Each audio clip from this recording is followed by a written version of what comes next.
In 1828, in the small English village of Polstead, Suffolk, in the east of England, a woman was having a terrible dream where a ghostly figure appeared in front of her. The name of the woman was Ann Marten, and she knew the apparition. It was her missing stepdaughter, Maria. The ghost then pointed to a building which Ann Marten knew well. It was a building called the Red Barn, a local landmark. The woman woke up in a panic and quickly woke her husband. She wanted him to visit the Red Barn and to take a shovel and to dig near one of the grain storage bins. Her husband then begrudgingly grabbed the shovel and made his way over to the Red Barn and proceeded to dig. Short time later, he came upon a sack, and inside was the badly decomposed body of his daughter Maria. Although she was barely recognizable, he knew her from her hair and clothing. It was later found that she'd been murdered. Along with evidence found on the body, the prime suspect was a man called William Corder. Maria had supposedly eloped with Corder, and Corder was nowhere to be found. William Corder was the son of a local farmer and had the reputation of being a fraudster and a so-called ladies' man. At school, he was given the name Foxy because he had a sly manner and had been found guilty of forgery and stealing. Because he'd brought shame to his family, the family sent him off to London. But when his brother Thomas drowned attempting to traverse a frozen pond, his father brought him back from London. Unfortunately, within 18 months, his father and 3 remaining brothers had all died, leaving William to run the farm with his mother. William Corder started seeing Maria Marten, who had previous relationships with local men resulting in 2 children, and the first man was William's brother Thomas, who had later drowned. That child died in infancy. The father of the second child refused to marry her, but sent her money every month to help provide for the child. In those days, having a child out of wedlock was strictly frowned upon. When Maria announced to Corder that she was pregnant, he initially did the decent thing and said that he would marry her, but was secretly planning something more sinister. In front of her stepmother, Corder suggested to Maria that they elope, as he was concerned that he would be arrested and prosecuted for having a child out of wedlock.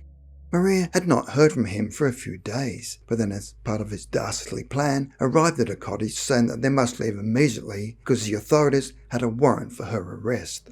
Corder then suggested she dress in men's clothing to avoid any suspicion and then meet him at the Red Barn about half a mile away where she could change back to her own clothing, where they could then elope. Maria was never seen alive again. William Corder then disappeared, but a short time later returned telling her family that they had gotten married and that Maria was staying in a nearby town. He returned to Polstead because he claimed that he needed to explain their situation to friends and relatives before officially introducing her as his wife. As the days passed and Maria had not returned to the village, the family became suspicious, where Corder again fled the village.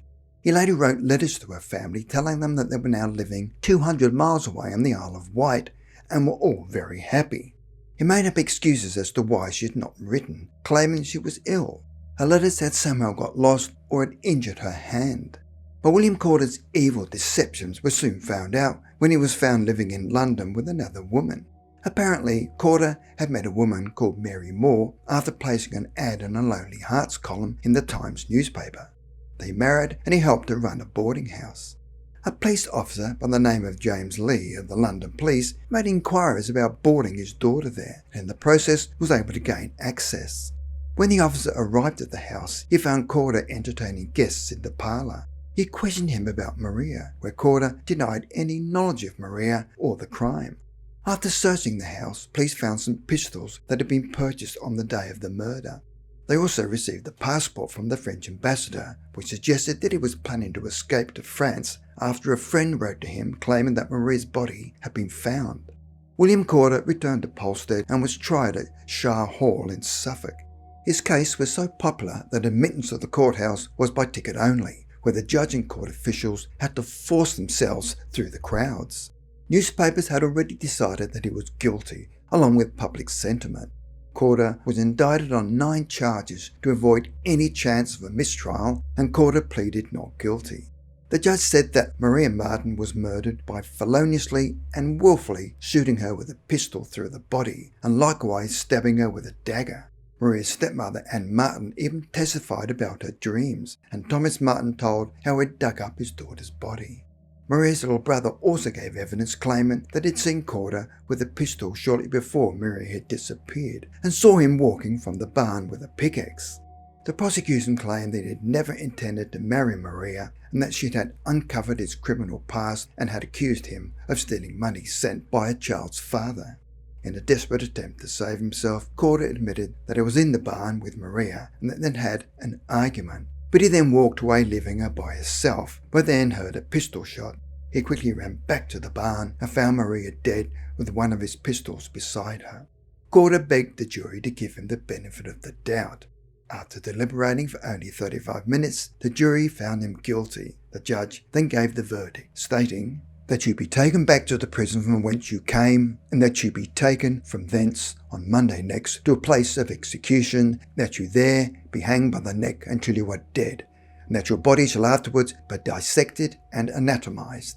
And may the Lord God Almighty of his infinite goodness have mercy on your soul. After several meetings with the prison chaplain, Corder eventually confessed to shooting her.